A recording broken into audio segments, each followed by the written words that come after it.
Justin. Yeah. How did we start this podcast thing again? How did that happen? I think we just hit record and we're like, hey, let's try to record a podcast and see what happens. Yeah. Because I had been hired by a client to create a podcast for him. And so I'm like, while I'm doing that, I might as well just try to create my own and just, we'll see what happens. And so it's just like two guys and two bad mics and a record button. And that's all. That's all it was. But, but we've learned a lot along the way. And there are some mistakes that I wouldn't make again. And some mistakes I would definitely keep making. So, but I want to take this opportunity for a new segment that we have on the Marketing Geeks called The Marketing Geeks Helps People. Wow, that's quite a creative name. You like that? Did you come up with that yourself? Did you come up with that? I did. Oh, man. It took me a long time, man. It took me a long time. But, you said the Marketing Geeks helps people. I think it would be help without an S. Oh, God. This grammar thing, it kills me, man. I mean, well, okay. Well, I'll work on the title. Maybe it could be like bad advice for smart people. Who knows? We'll figure it out. But in the meantime, ladies and gentlemen, we are going to help somebody today. And we're going to do it right now. Ladies and gentlemen, we are the Marketing Geeks.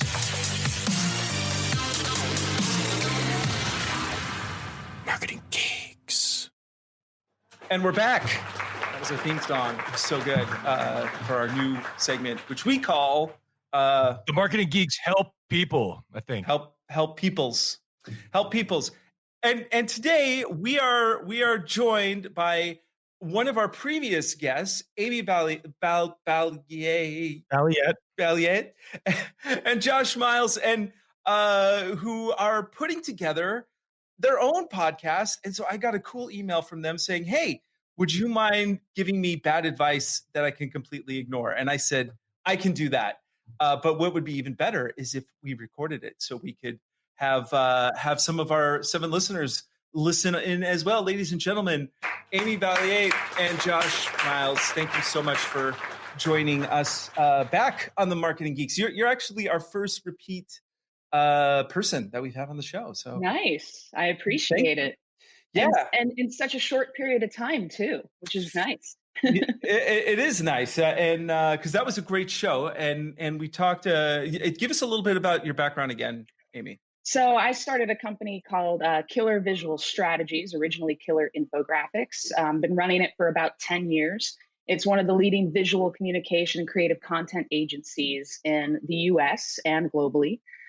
We do creative content for Fortune 500 companies, really helping them engage their audiences with as few words as possible using visual communication.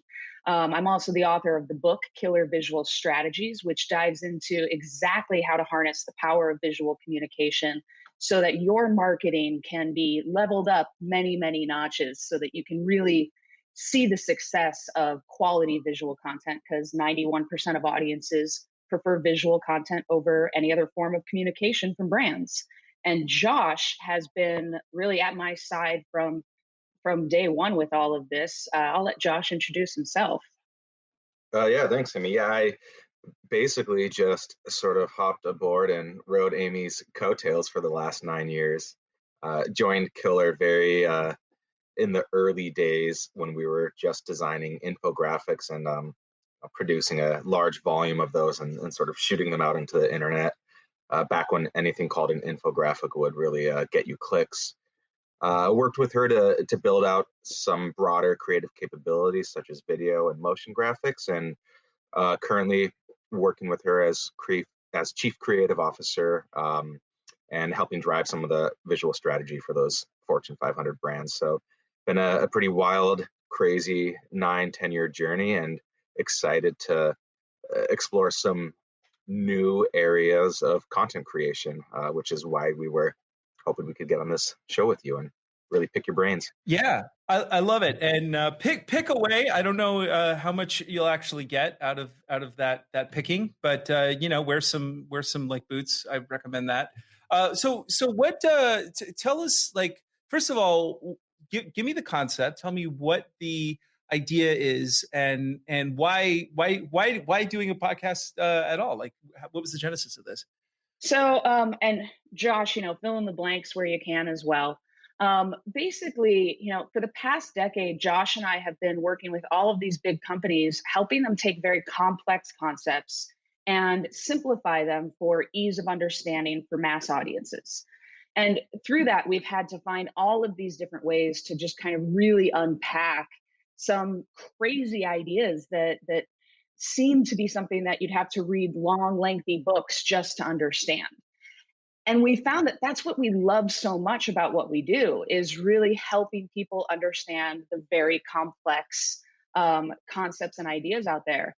And what we've been doing a lot lately is helping a lot of business owners understand complex concepts about business as well.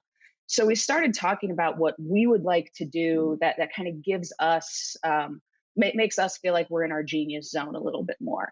And the idea that we kind of came to was, well, what if we did a daily 15-minute podcast that took a complex concept and unpacked it in 15 minutes or less, so that by the time you're done with that 15-minute podcast, you have a much greater understanding and grasp on that concept and can start applying it that day. And these concepts can be something like EBITDA, which is simple to some people, but very confusing to others, or GAAP accounting. Or we could dive into what the full stack is and really explain that in more depth. Or we've even talked about diving into quantum computing and really explaining what quantum computing is, because that's kind of the future. And all business owners really need to understand that future and what's ahead of them. So we're calling it Decomplexified. And we're going to be basically, having fun, taking the time, becoming mini experts on a topic, and then sharing it with our audiences, just like we've been doing for the past decade for Fortune 500 companies. Now we want to do it at an even broader rate.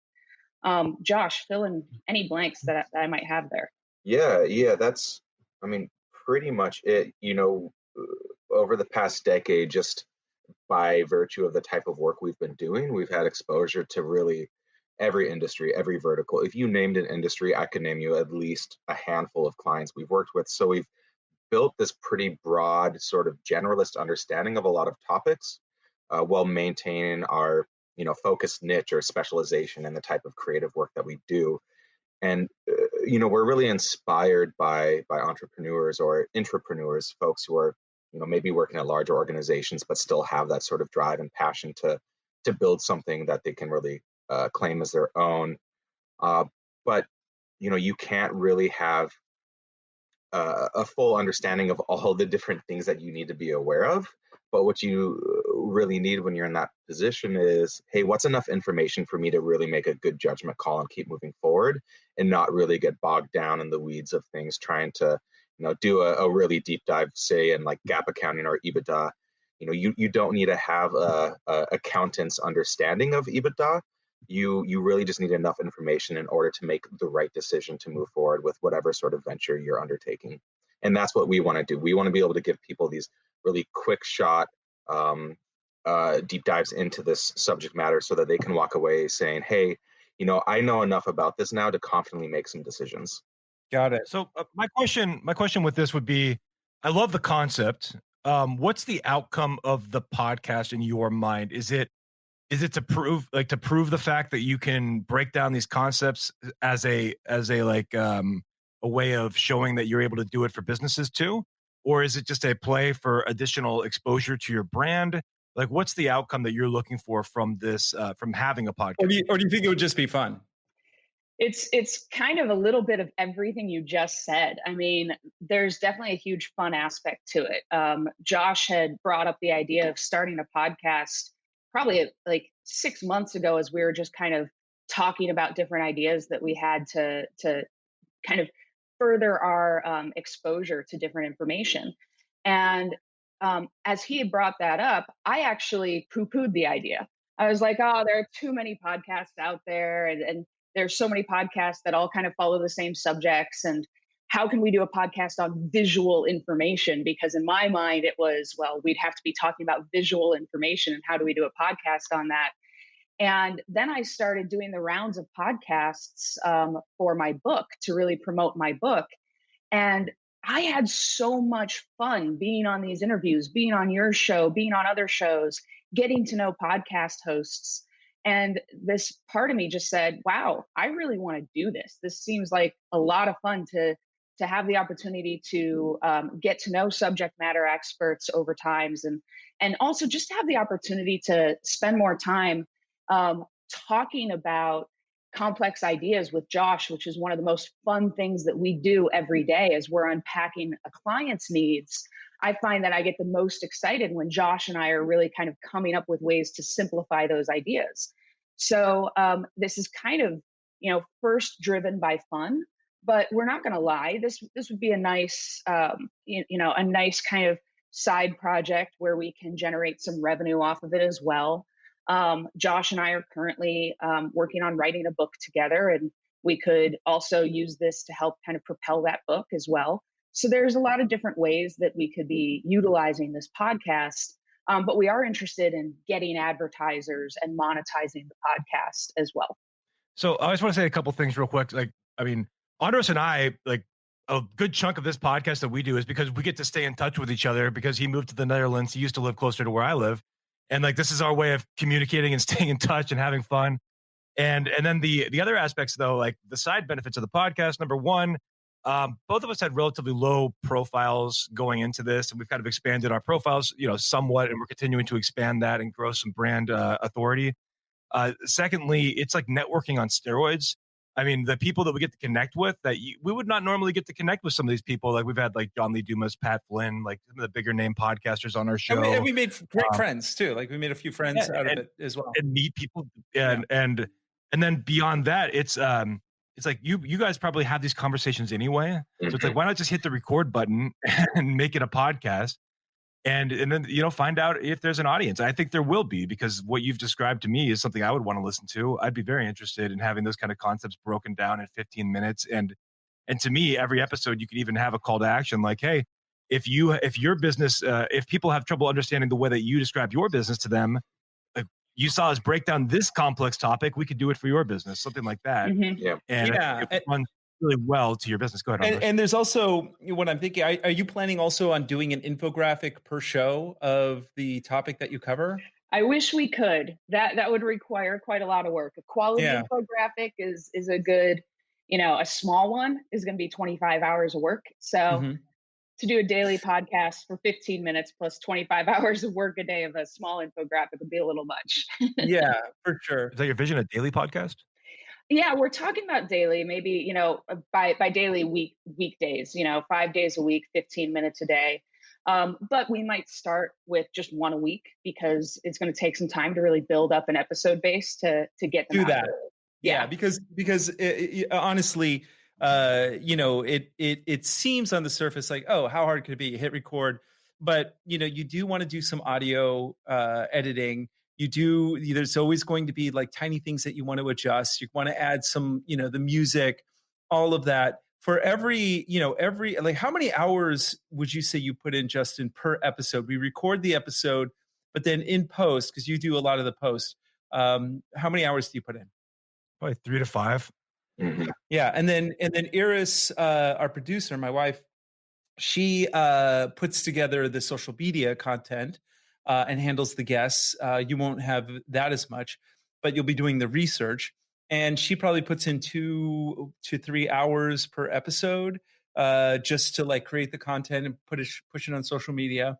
And then lately, what I've been doing is I've been recording the episodes and streaming them live onto social media, so Facebook, YouTube, and that also takes a few hours. So each episode on the surface is just an hour long, but after we write the show notes and all that stuff, we're talking a good chunk of time. So what I would recommend here, and that's number one, and number two is that even though you have an idea of where you want the show to go, by episode 5 or 6, it's going to start to become its own thing. And so it's kind of like you say, well, I've got a boat and I'm going to sail, but I kind of have a compass. I got some directions, but then once you're at sea, you're like, well, we're kind of headed this way now. So let's go this way. So first thing I would recommend is start recording. And don't worry about quality, because the the show will evolve as you go. And the show that we started with is not the show that we have now. So number one, definitely like just go for it, but take it like every day. You're gonna that is a guaranteed recipe for going bananas. Now that said, if you mentioned this book that you're writing, and I don't know if you can tie this into it, but let's say hypothetically that you did do an infographic for every single one of these concepts that you did, and you did a limited run of episodes per season, right? So you had like maybe 10, 15 episodes per season, and each episode then did have an infographic. You can then bundle that all together and then sell that as a product. And when you do the episodes, you can say, we're coming out with a book, and you can start pushing it out. Because the other thing is that your first few episodes, you're not going to get any listeners. You're going to look at your numbers and be like, no one is listening to this. But as you move along, you're going to suddenly find, oh, people are listening to this, and they're going to go back and listen to the first episodes. And then all of a sudden you have this kind of whole volume of things. So what you don't want to happen is that you do this because it sounds like a cool passion project. But then as you move forward with it, you're like, this kind of sucks. We got to like, because you're also going to get fans. They're going to want to like talk to you. You're going to want to respond to them. And all of that, everything I'm talking about is going to suck time away, because you're going to also want to do your social media. You're going to want to like, I'm also going to recommend that when you do this, very good idea to start recording these and streaming them out, because you can also put them on YouTube. A lot of the things that you're talking about can be things that people would want to find on YouTube. So if you have a small episode and you add a few graphics along with it, just simple, like maybe a PowerPoint presentation, that can be searchable, and that can also feed back into your business as well. Because if somebody is looking for this one particular thing, I can share with you a couple of ways, when you get to that point, that you can keyword your videos so they show up at the top of search results. So these are all things that you want to consider, and then you also want to weigh out like time versus return on your investment, because it takes a little more work on the surface, and like anything else, as with infographics, the more work that you put into it, the more awesome it's going to be. And as I say to my clients, I can give you something for fast. I can give you something that's inexpensive, or I can give you something with quality, but I can only give you two of those things. So choose, right? You got to get into that same sort of mindset. I really appreciate that, because honestly, it is one of those things where when you're from the outside looking in, a lot of things seem simple. And Josh and I have continued to mention the fact that even in our industry, from the outside looking in, clients might look at our work and say, oh, that seems simple. That was probably put together in a couple of hours. They don't realize the more simple and streamlined and seamless something looks, the more work actually goes into producing it in the background. And sounds like it's the exact same with this type of content. And that's the thing with content. Content takes a heck of a lot of work and a heck of a lot of passion. Yeah. And so I really appreciate you guys kind of setting that record straight and kind of breaking down the hours you guys put in, because I think it already helps me start to evolve the idea. And that's the best part about this. We have an idea. When we launch in a month or two, will it be the same idea? I don't know. It'll evolve. I mean, the main thing is if you want to be able, like a daily podcast, the only way that's really going to be viable is if you probably recorded a few in advance before you even launched the show. Mm-hmm. You've developed a system with a team. So it's like all you have to do is press record, and that's your responsibility. And then you pass it off to your team members. One of the things with your type of show is that you are pure content. Now, we started our show off as pure content. If you go back to the first season, we call it season, first, 40 episodes. It was just me and Andros talking about marketing concepts. Sometimes. Yeah, for the most part. But I mean, it was pure content and just us two. We didn't really bring a guest on until after 6 months or so, maybe 8 months into the show. And one of the things that's nice about having guests on the show is that you don't have to come up with content anymore. When you have a guest on, they provide the content and you're just doing an interview. So it changes our dynamic about like how much research had to go in up front. Now I do like to do a little bit of research on the guest that's coming on, but it's less prep on that aspect. Whereas when you're doing your thing, there's going to be a lot of time just spent taking those topics that you're talking about and demystifying them or decomplexifying them, that's a lot of work too. I'm sure that's going to take at least a couple hours in and of itself to prep the content for each episode. So one of the things you should do is probably jot down like 100 episode topics so that you have those ready in the can. And then if something else comes up and you want to record that first, that's fine. But you have 100 of those so that you don't wake up one week and you want to record a podcast, but you're both stumped on what the topic's going to be. So I would highly suggest having a list, because again, sometimes you think like it's an unlimited aspect. There's unlimited things that we can break down. And there might be, but you might also have a big blank one week if you don't have those kind of pre-mapped out. So that's a couple suggestions I would throw in there. Awesome. Yeah, and especially again, the everyday thing. Please do not do that. Like I wouldn't wish that on anybody unless you like won the lottery and you got a team of people and you're just like, yeah, whatever, go. I'm going to record for, like as Justin said, I'm going to record for 10 minutes and you guys figure it out. But if it's just you two, start with maybe recording some, and then figuring out what the tone and how you communicate is. I mean, I can already tell. Josh is probably the quiet one. I don't know if that's accurate, but you've got to figure out your flow together and how the dynamic works. And that's one of the things that people seem to appreciate about Justin and I is that we have this stupid, dumb banter. We secretly hate each other, but it comes across as friendly, like not that secretly, like the Sex and the City girls or whatever. Great metaphor, like perfect. Yeah, definitely. I'm definitely Miranda. Yeah, I mean, I like to let Amy put her foot in her mouth, and then I get to come through and sound like the smart one who clears things up and sets the record straight. That's like me. So I think we have a good rapport that way. It's pretty much spot on. Particular role, yeah. I was about to say Josh is the smart one. He just sits back and lets me take the limelight. But if ever I say something super smart, it usually came from Josh first. But that's the thing. So like, if you're going to break down this topic, you've got to already have this thing outlined, right? And so the outlining of that that's probably the thing that's going to take the most amount of time. If you listen to like a podcast like Behind the Bastards, they already have the story like read out and they read part of it and then do commentary along the way. So that's like something that you can do. But you also want to make this kind of content accessible to other people, like maybe have a checklist or whatever. I would also go on YouTube and just see like what else people are doing with these particular subjects. And if that makes sense to, like I said, just put it on YouTube. But I think that, YouTube is really underutilized when it comes to especially information and this type of thing. So that would be the other thing. And then another part of it is don't worry about getting it perfect or the way it sounds. I had one client that I was doing some audio stuff for, and she wanted me to remove every single thing that sounded even like an or a space and it was like, it was insane. And it wasn't even that great. The sound recording was awful. That was the other part, the actual audio part of it. So it doesn't matter what she sounded like.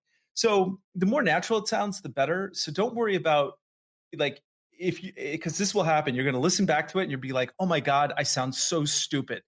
And I do that every time that I listen to my own voice. I mean, we all do, but there's probably a good reason for that. Other people actually say that about me too. I wanted to talk a little bit about some fundamentals of podcasting. And so have you chosen like a hosting platform for your podcast? Have you picked a recording software? Do you know about editing? I mean, do you know about these kind of things? Yeah, definitely have some experience in editing. We have a sound booth in our office, which we're not in right now because of COVID. We would record a lot of voiceovers for explainer videos, motion graphics, and then now been doing a lot of remote interview video capture, so guiding a lot of that sort of stuff and editing videos and timelines. I'm certainly curious about the recording platform. Squadcast, which we're using now, is something that I've been interested in. I know a lot of folks use Zencaster. Mm-hmm. I've been using this program called Descript for when I'm producing, a short, like 90-second interview. Maybe I have 4 different interviewees and I've done 30-minute interview with each of them. And what I like about Descript is it will auto transcribe all of the content. So it's just a lot easier to scan text than scrub through a couple hours of video. Does Descript record, or do you just upload the audio file there? It can record, I believe. I've just used it for, if I capture a lot of video footage, I'll import that and it will transcribe it. And then I can start moving stuff around, copying, pasting, and building timelines to export to Premiere and do my final video. So yeah, I have a lot of questions around just the production side of things. I think Amy can speak more to the hosting considerations. I will say that we started on Zencastr. So when we launched the show, we used Zencastr. We had some problem with what's called audio drift when we used Zencastr. Now, they may have fixed that since. But what would happen is our audio tracks, I would download, my audio track, I'd download Andros' audio track, I'd go into edit, and they would fall out of sync. And it didn't matter that I lined them up perfectly. They would still fall out of sync because the way, these are internet speeds or whatever it was. So it's a phenomenon called audio drift. So when Squadcast launched, one of the things that they put on their homepage was no audio drift. And that's what initially attracted us to it. But both of these are very similar. The one thing I do like about Zencastr that Squadcast has not implemented is Zencastr has a soundboard if you have a paid version of the software. So if both of you are in a Zencastr room, you can also add sound effects by you can upload them before the show and just click a button and then it'll play the sound effect as you're going on the soundboard. So Andros kind of does that using a mixer. I mean, it's a lot more, it's a lot fancier for what he's doing to add sound effects through Squadcast. But on Zencastr, it's just a built-in kind of soundboard. So it's really easy to add. If you wanted to add your theme music while you're live, you could do that. Or if you have a sound effect for different segments of the show, things kind of like a radio DJ would do. It's kind of fun. So that's what I found with Zencastr. Again, the reason we migrated was because of that audio drift, and that was 2 years ago. So there's a good chance they may have fixed that by now. I don't know.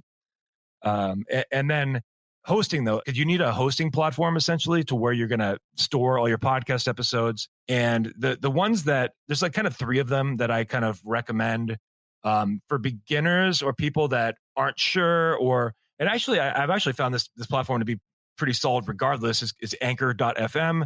It's a free platform for hosting. It's now owned by Spotify. A lot of people have doubts about it, and I've had many, many conversations on this topic. One of the things was that people were afraid because it's free, you don't own the rights to your show. So Anchor has gone in and they've updated their terms of service, and in bold print, it's you do own the rights to your show. You can transfer it at a later time. The other thing that people always come to me and tell me is that you can't, if you use their auto submit feature, so they will automatically submit your podcast to iTunes or Apple Podcasts and Spotify and all these networks. If they do that, then you didn't create the login, so you can't access the back end of Apple Podcasts on your own. But they actually have added a workaround to that where now you can, after the fact, add in an email address and then create a login. So there is a way to do that now. So most of those things have been resolved. The one thing that I have not seen resolved is that there's no way when you go to Apple Podcasts, there's a link to your website. That website link will automatically default to the Anchor page. And the second part of that is that if you ever embed a player, it's always going to have the Anchor FM branding on it. They will automatically try to watermark your cover art, but there's an option to turn that off. And they will try to add a little segment on the bottom of every one of your show notes, but there's an option to turn that off too. If you know what you're doing, it's a pretty solid platform, but there's a few things you have to kind of get right. Then the second one would be Podbean. That's the second one I think is a pretty solid platform. That one is, I believe, about $20 a month, or if you pay the year in full, it's a little bit less than that. The cost would be a little bit less, averaged down. And that one is it has a little bit stronger of analytics, I would say, than Anchor. Anchor has decent analytics. So I think Podbean's a pretty solid one that a lot of people choose just because they don't trust a free option. And it's kind of my second choice. The top one that I recommend to people would be Libsyn. If you're gonna invest, I would usually go with Libsyn. That's Libsyn. And that's they call it the OG of podcasting. That one is what John Lee Dumas is always promoting. He's their super affiliate, and they don't even have an affiliate program, but he uses it so much they made one for him. And that one, it just has probably the strongest analytics. They have just a strong back end in general. I think Libsyn is a very solid platform, and most of the bigger podcasts that I talk to use Libsyn. So I would endorse it for most people. It's based on how much file size you upload is how much you pay. So I don't know you'll have to go to the pricing table, but depending on how big your files are, that's how much they charge you per month. It's probably going to range $15 to $20 a month. It would be my guess. And I don't believe they have an annual option. So you're probably going to end up paying, if you're doing a weekly show, you'll probably end up paying $20 a month is my assumption. And so those are the three. And then as far as analytics go, I would say Libsyn has the best analytics, Podbean the second, and Anchor the third. But there's other things like this Chartable. If you go to Chartable, you can actually set up, you kind of put in your RSS feed, and they will send you updates every single week for free, which will tell you like where you are in the rankings. What's really cool is they'll tell you different countries. So like, for instance, recently we were in like the top charts in, what was it, like Australia or something? Like we broke into like the top 10 for some reason. And really? Yeah, it was that was on Apple Podcasts. And then on Spotify, this always astounds me when this happens. At the end of the year, Spotify released their analytics. Like they have like a year-end review, and they're like, your biggest user growth was in Canada. So Canadians love us. Thank you, Canada. We love you too, mostly. And and it's so it's kind of fun to look at that. And then Apple Podcasts, if you access the direct back end of their platform, they only track 60 days, but they give you like exactly where people drop off, how long they listen, like really detailed analytics per episode. So it's some really cool stuff there. The one thing they don't give you is they'll never tell you how many subscribers you have. That's something that they keep secret to themselves. I have no idea why, but they do that. They will tell you the percentage of subscribers that listen versus non-subscribers. So I guess if you got a calculator out, you can kind of do the math. Mm-hmm. But that's a little bit about analytics and hosting. So now, if I were to do it all over again, this is one of the things that, like, one of the regrets that I have is that what we haven't really done, and it's just because we're so busy, is we have a website, but we don't really maintain it, unfortunately. And that's kind of my job. And I admittedly have dropped the ball hard on this one, but it's been a crazy, like the year has been crazy. Like the last 2 years have been just bananas. And that said, Justin and I have talked a lot about putting together like a LinkedIn mastery course and having it for sale. We even recorded some content around that, but it hasn't quite come to fruition yet. And so if we were to do it from the beginning, I would have had the website, and then at some point created some digital product that I could sell to the listeners and promote it on the show to create some sort of form of income. So I think that when you set forth on this, in the back of your mind, part of that compass, part of that map is to think, how can we collect email addresses, get followers on LinkedIn, promote the show on Instagram, and then turn that into some sort of revenue down the line. Otherwise, again, Justin and I do this for fun. We love doing it. We love helping people. I love the fact that people listen to the show. And I think we're doing a service on some level, but I also feel that there should be ways to like once we build that up, then we could monetize that. We haven't really done that as well as we could have. Yeah, well, we have done, so we've experimented with sponsorships at times, and those have been like covering the expenses essentially when they've happened.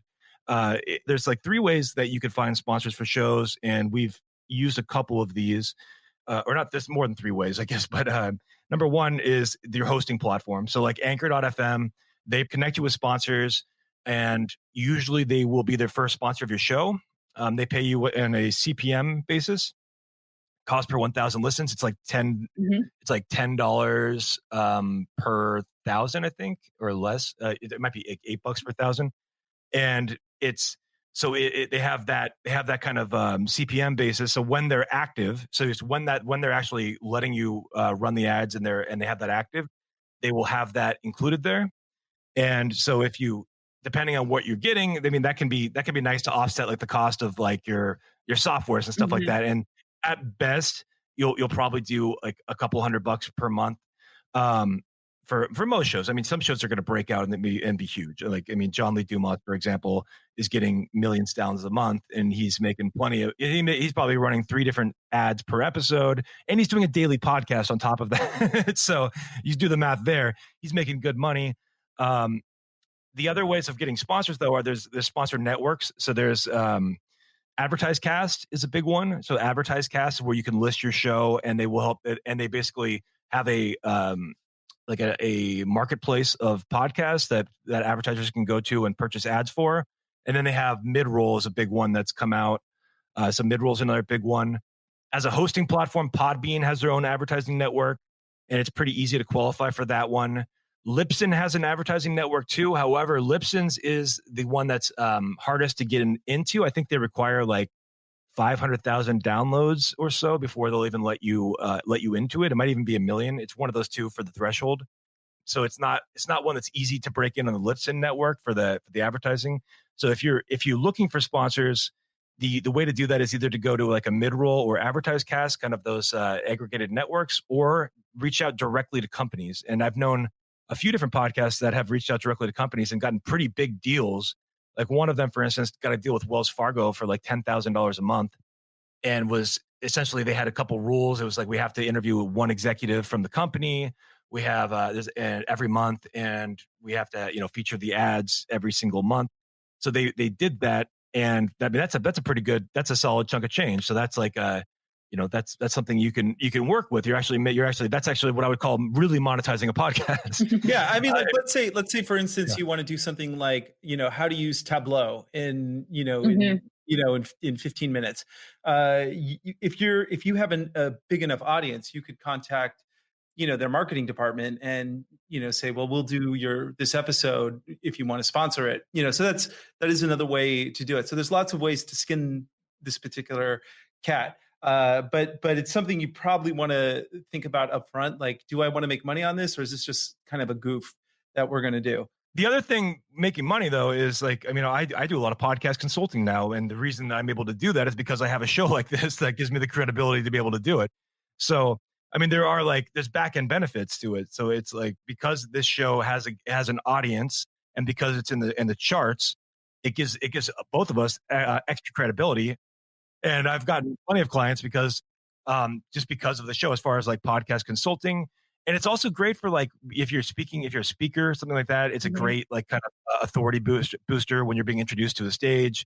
There's so many like just kind of extra benefits that come from being a podcast host. Plus, every time you meet someone at a live event, it's like, hey, I'd love to interview you on the show. And it gives a good reason to continue the conversation with somebody.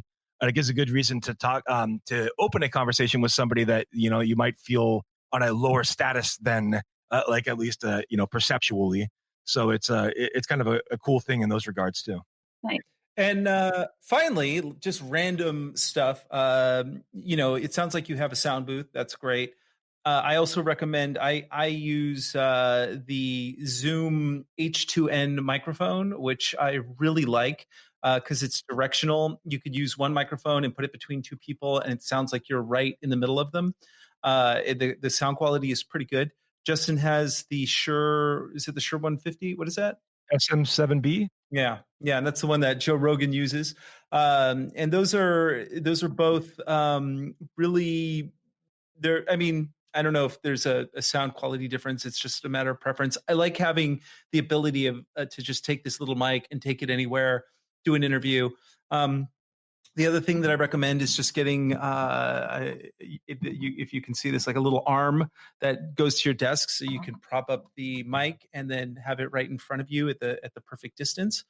And then also using, if you want to go live. So there's one last thing that I would recommend, and that is when you record the actual program, you can live stream that. Then you can take the audio and cut it down to the episode, and the video and cut it down to an episode and upload that to YouTube. So you end up with basically 3 different types of content, and even cut it down smaller for like an Instagram. But then you're attacking different types of social media with different types of content, and it's very handy if people, which I highly recommend everyone do, go to LinkedIn and follow the Marketing Geeks podcast. There, whenever we go live with something, everyone gets a notification. So if you have the LinkedIn Live. Question about your mic. Is that plugging into an interface, or is it plugging directly into your computer? Is it USB? Or? Yeah. Well, for me, I have, this is an XLR mic. So I have like a mini amp that it's connected to make it work.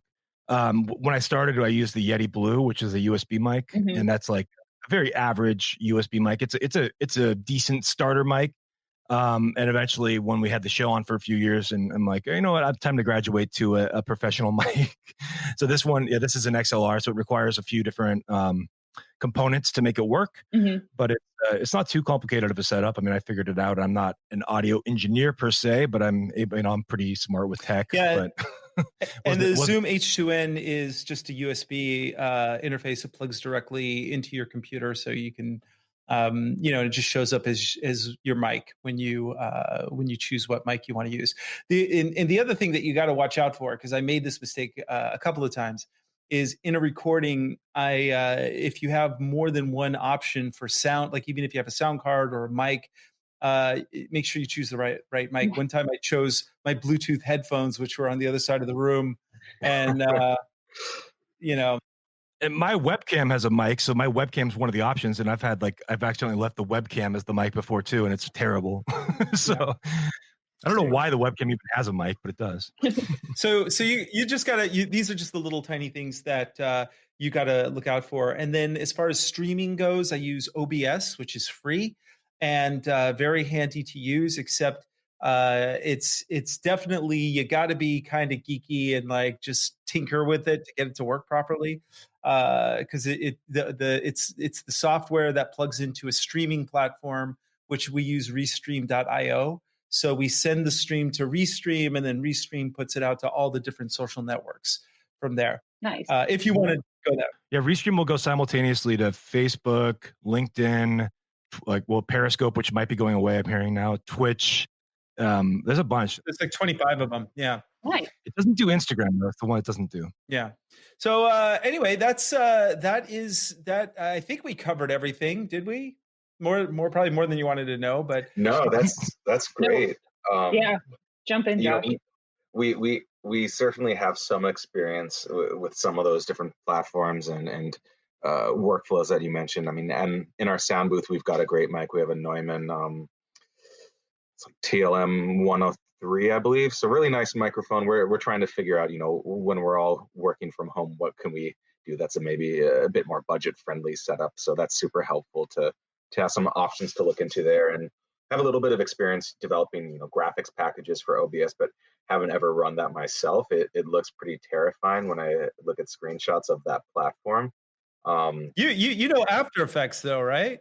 We're familiar with it. Yeah. I don't personally know how to use it. I think Amy has a bit more experience. I do. Yeah. Okay. My background before starting Killer was besides the marketing side. Before I flipped to marketing, I was doing video editing and animation.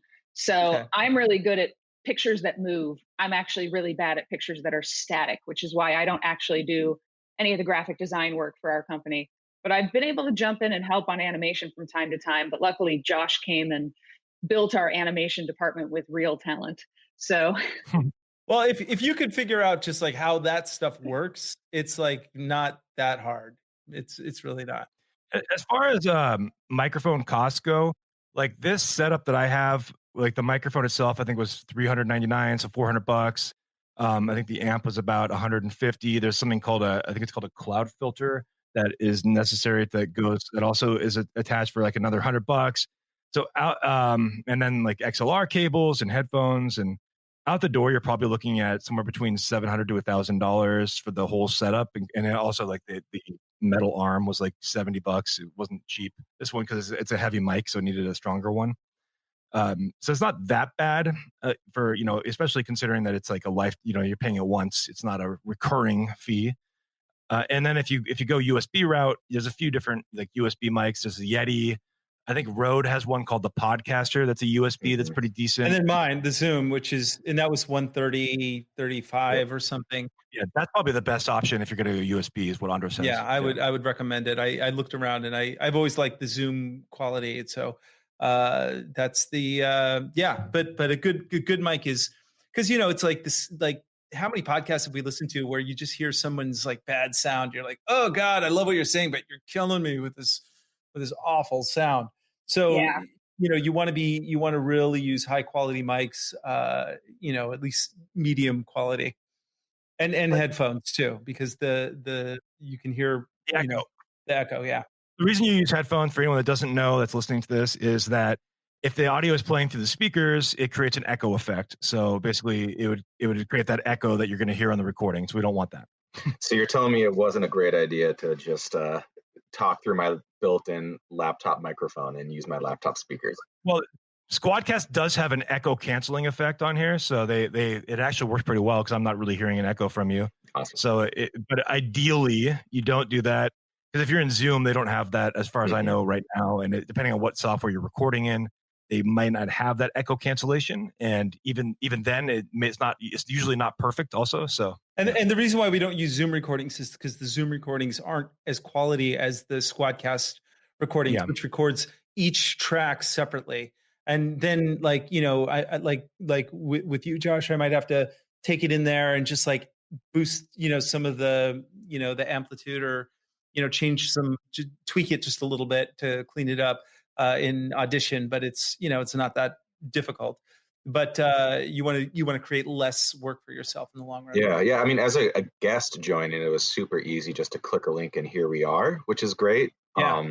I was wondering, you know, having been doing some remote video capture and audio capture during the coronavirus pandemic, that's sort of been the struggle, is how do we get people to set up their video recording, you know, which is generally their smartphone and maybe a lav mic. How do we get them to set it up and give instruction, be like, okay, now you have to get the files and you have to upload them here, and you have to send them here. Let me know if you need me to like hop on a screen share to help you with it.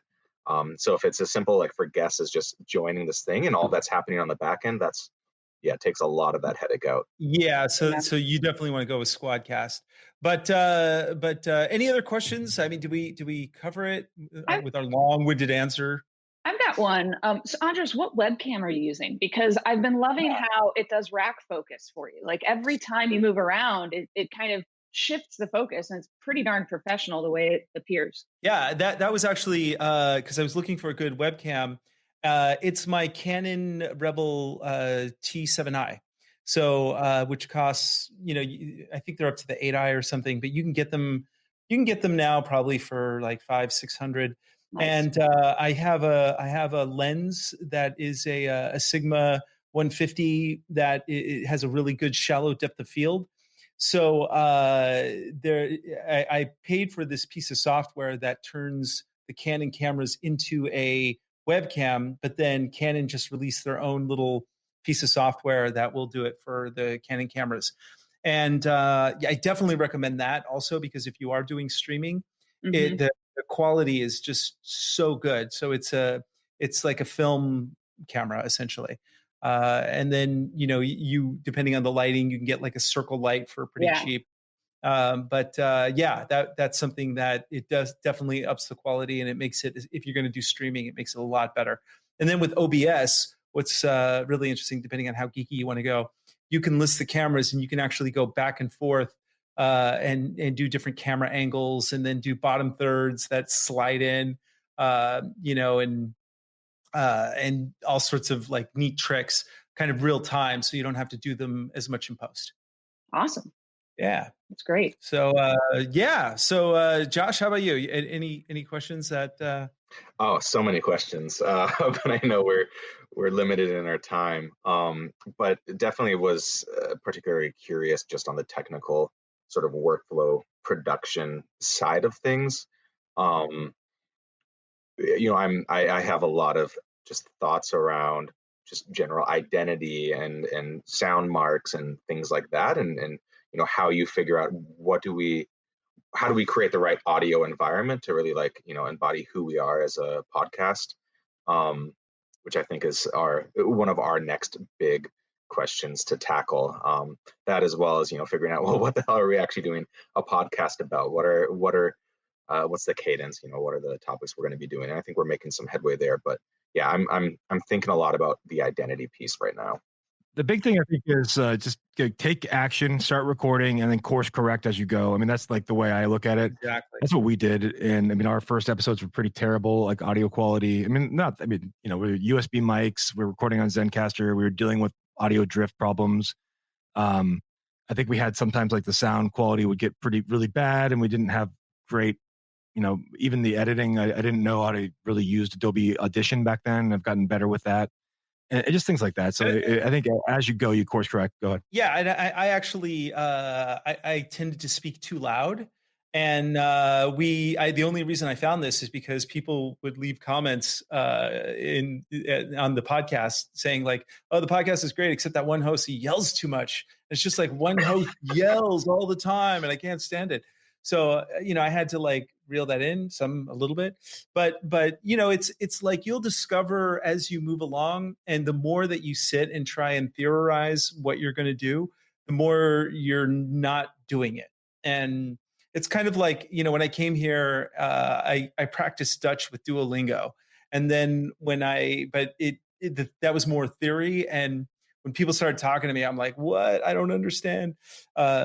So as I started talking to people, that's when the language really started kicking in. So you just got to do it and don't look back, don't edit, just move forward, and just know that as Jake the dog says on Adventure Time, the first step in being really good at something is sucking at something. So the first episodes are going to suck, and just be okay with that. It's just like, that's fine.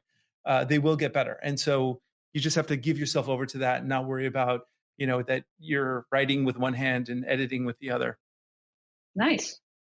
Yeah. So, so tell us again what the current title is of the podcast, and where we can find you and everything that you do. So the current title is Decomplexified. You can find both Josh and I at killervisualstrategies.com, which is the agency that we run. Or you can find us both on LinkedIn, Amy Balliett and Josh Miles. And our goal is to get this podcast, first episode and beyond out on all the major places like Spotify, Apple Podcasts, etc. So we will have decomplexifypodcast.com where we'll be posting this stuff as well. Nice. Well, in the immortal words of Shia LaBeouf, just do it! Do it! And he will not divide us. He will not divide us. That's Shia LaBeouf. Yeah, or I didn't hit you that hard. That's also Shia LaBeouf, according to or swinging with monkeys in the trees in Indiana Jones. Shia LaBeouf. Yeah. Chopping off your legs, Shia LaBeouf. Thank you so much for coming back on the program. I wish you. This sounds like a great podcast, probably better than ours. So we're excited to hear it, and we will leave a link to the premiere episode down below, where our 7 listeners, can check it out for themselves. Perfect. Great. Thanks so much, guys. Yeah, thank you. So and with that, we are out. Stay classy. Marketing Geeks, come on, bring your friends. We'll learn marketing from distant lands. Andros, Sturgeon, and Justin Womack. The fun will never end. It's Marketing Geeks. Marketing Geeks.